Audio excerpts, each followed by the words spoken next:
Hi everyone, here we've got Realme C15 and let me show you how to change system language on the following device.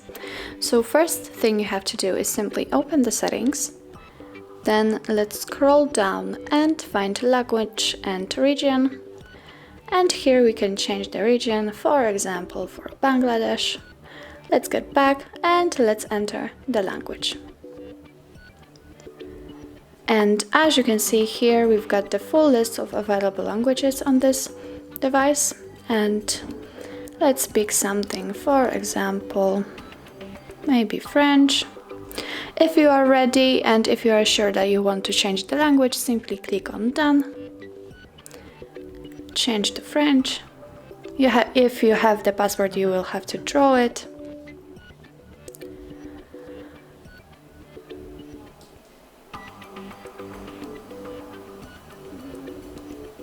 Okay, let's wait a second. And that's it. If you get back to the menu,